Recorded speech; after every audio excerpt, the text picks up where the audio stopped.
जय हिंद दोस्तों, मैं अमित कुमार आप सभी का स्वागत करता हूं आपके अपने यूट्यूब चैनल पे। जैसा कि आप थंबनेल से समझ ही गए होंगे कि हम बात करने वाले हैं होम लोन लेने से पहले किन सावधानियों को हमें बरतना है। तो दोस्तों, फर्स्ट वीडियो में हम बात कर चुके हैं फर्स्ट पार्ट में कि हमें होम लोन लेने से पहले सबसे पहले अपने पर्सनल एक्सपेंसेस को कैलकुलेट करना है। उसके बाद हमें ऑफिस एक्सपेंसेस को कैलकुलेट करना है और ये सब माइनस करने के बाद जो हमें बचेगा उसी का हमें EMI लेना है।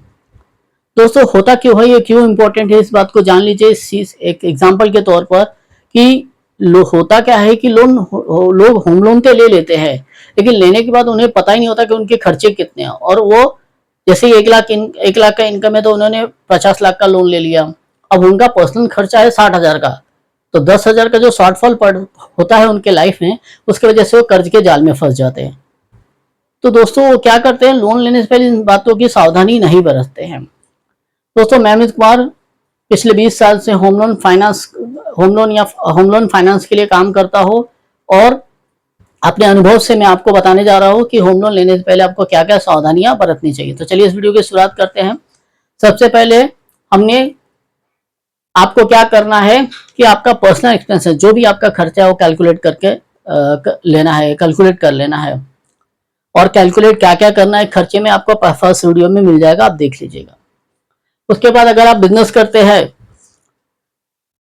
तो आपको ये सारे खर्चे अपने कैलकुलेट करने होते हैं। एग्जांपल के तौर पे आपका सैलरी हुआ, फैक्ट्री रेंट हुआ, ट्रांसपोर्ट चार्जेस हुआ, टी एंड नाश्ता हुआ, जैसे कि आप एम्प्लॉय को अगर टी वगैरह पिलाते, नाश्ता वगैरह करते हो हुआ, बोनस हुआ, एनुअल में आप साल में एक बार अगर अपने एम्प्लॉय को बोनस देते हुआ, फैक्ट्री मेंटेनेंस हुआ, टूल्स हुआ, फैक्ट्री इंश्योरेंस इसमें 0 है, light bill 3,000, ITR charges 3,000 rupees हम पकड़ लेते हैं। तो इसमें देखिए जो सैलरी है 20,000, room factory rent 15,000, transport cost 3,000, T and नाश्ता 1,000 rupees in a month, bonus 1,000, यानी अगर साल में एक बार देते हैं तो उसको हमने 12 से डिवाइड करके 1,000 लिखा है।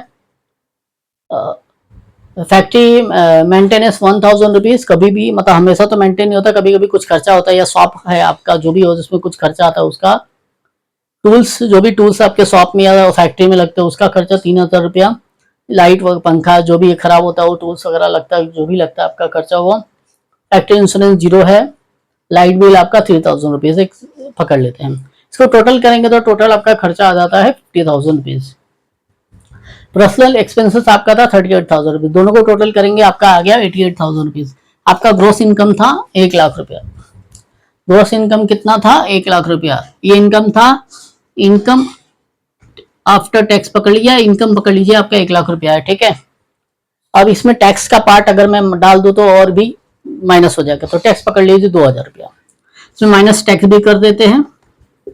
एक एग्जाम्पल है सर, इसको ये सिर्फ एग्जाम्पल है। तो मान लीजिए 2,000 रुपया टैक्स भरा, तो ये 10,000 रुपया इनका नेट क्या हो गया? इनकम हो गया। ये नेट इनकम मतलब सारे खर्चाओं को निकालने के बाद आपके पास 10,000 जो बच रहा, आप इसी का EMI ले सकते हैं। सिंपल भाषा में बोलूं तो 12 से 13 लाख रुपया आप ले सकते हैं, या कस्टमर ये ले सकता है। मान लीजिए यही कस्टमर अगर 50 लाख का लोन लेता है तो कैसे वो प्रॉब्लम बचता है। 50 लाख का क्या ले लिया, 50 लाख का क्या ले लिया, लोन ले लिया, HL ले लिया, और 50 लाख का EMI समझ आया कि इसको 45,000 करीब EMI आ गया। 45,000 के करीब क्या आ गया? EMI आ गया, ठीक है, फॉर 20 ईयर्स। इसका खर्चा कितना था? 88,000। अब होगा क्या कि यह EMI तो भरेगा, लेकिन इसको यहाँ पर इस कस्टमर को क्या होगा, यहाँ पर दिक्कत होगी। इस सबको मेंटेन करने में, घर का खर्चा मेंटेन करने में क्या होगा, दिक्कत होगा। तो धीरे धीरे क्या होगा कि वो इधर उधर से मैनेज करके भरेगा, फिर उसका ये जो मैनेज का पैसा है वो ज्यादा हो गया, यानी लाइबिलिटी जो है, लाइबिलिटी जो क्या होगा, इंक्रीज हो जाएगा, बढ़ जाएगा, लाइबिलिटी बढ़ जाएगा। क्योंकि 45,000 88,000 में से माइनस करेंगे तो जो इसका शॉर्टफॉल आ रहा है वो उनको हर महीने एडजस्ट करना पड़ रहा है। तो उतना पैसा उनको कहीं ना कहीं से बोरो करना, एडजस्ट करना। इसके लिए क्या करेंगे, वो कहीं ना कहीं से और एक लोन ले लेंगे, फिर उसको EMI भरने के लिए एक और लोन ले लेंगे। तो उनको पता ही नहीं चलेगा कब वो धीरे धीरे ही सही, लेकिन कर्ज के जाल में बुरी तरह से फंस जाते हैं लोग। तो दोस्तों अगर आप भी होम लोन लेने जा रहे हैं तो आपको अपना ये कैलकुलेशन जरूर कर लेना है, और होम लोन के लिए क्या क्या डॉक्यूमेंट लगता है, क्या क्या आपको तैयारी करनी है, उस पर भी मैंने एक वीडियो बनाया, वो भी आप देख लीजिएगा। तो आपको पता होना चाहिए कि आप कितना ईएमआई भर सकते हैं। तो दोस्तों आप अगर इस सावधानी को बरतते हैं तो आप आराम से अपना ईएमआई, मान लीजिए आपका 1 लाख इनकम है, अगर आपने 20% का आपने ईएमआई लेकर रखा है, यानी 20,000 रुपए का ईएमआई रखा, तो आप आराम से भर सकते, कोई दिक्कत नहीं आएगा, यानी आपको लाइफ में कभी मतलब भविष्य में कभी प्रॉब्लम नहीं आएगा। देखिए प्रॉब्लम तो आ भी सकता है क्योंकि भविष्य का हम जानते नहीं हैं, लेकिन आपको प्रॉब्लम आने की संभावना काफी कम होती है।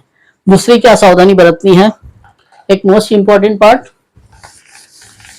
आपको क्या करना है, अगर आपने लोन नहीं ले रखा है तो अपनी इनकम को किस तरह से मैनेज करना है। मान लीजिए आपका 100 रुपीज का इनकम है, एक एग्जाम्पल पकड़िए, तो आपको 50% में क्या करता है, आपका ऑल एक्सपेंसेस, ये 100 रुपीज आपका पर्सनल मतलब एक्सपेंसेस है, घर फैक्ट्री वैक्ट्री सब खर्चा निकाल के आपके लिए 100 रुपया बचता है, उसमें से 50% आपको होम एक्सपेंसेस में, 20% आपको किस में खर्चा करना है, इन्वेस्टमेंट पे, 20% कहाँ पे आपको सेविंग करना है खर्चा, इंश्योरेंस में, और 10% क्या करना है आपको, सेविंग।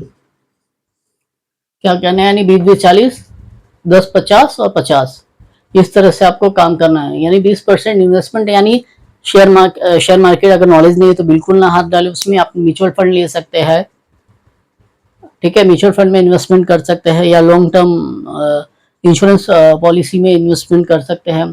20% इंश्योरेंस में करना जरूरी, जैसे टर्म इंश्योरेंस लेना जरूरी है आपको।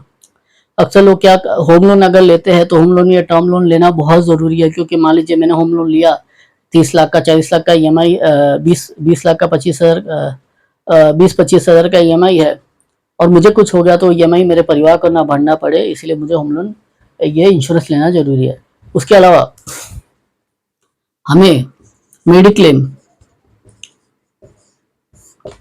अगर आप सेल्फ एम्प्लॉयड तो मेडिक्लेम लेना बहुत जरूरी है। होता क्या है कि आप होम लोन ले लेते हैं लेकिन मेडिक्लेम नहीं लेते। अब मेडिक्लेम नहीं लिया, अनसर्टन, आपको 1 साल 2 साल में अगर कोई बीमार पड़ गया, उनको खर्चा आ गया लगभग 4 से 5 लाख रुपया, 4 to 5 लाख रुपीज क्या आ गया, खर्चा आ गया, तो आप क्या करेंगे, होम लोन का ईएमआई न भरकर आप क्या करेंगे, उस खर्चे को मैनेज करेंगे, आप कहीं से बोरो करेंगे, और वो खर्चा, क्योंकि जान बचाना बहुत जरूरी होता है, तो आप उसके लिए क्या करेंगे, कहीं से बोरो कर लेंगे या लोन ले लेंगे, तो फिर आपको एक और ईएमआई बढ़ जाएगा। इससे होता क्या है कि आप प्रॉब्लम में फंस जाते हैं। इसलिए होम लोन लेने से पहले आपको न केवल अपना कैलकुलेशन, मतलब आपको खर्चों का अपना कैलकुलेशन करना है, उसके बाद होम लोन लेते समय आपको एक लाइफ इंश्योरेंस, जिसमें टर्म इंश्योरेंस, और दूसरा है हेल्थ इंश्योरेंस, ये आपको मोस्ट टाइम पे लेना ही लेना है। ये दो चीजें आपको लेकर रखनी है। तो दोस्तों आज के लिए इतना ही। अगर आपको मेरा वीडियो अच्छा लगा हो तो आप इसे लाइक करें, सब्सक्राइब करें और दूसरे में शेयर करें। धन्यवाद।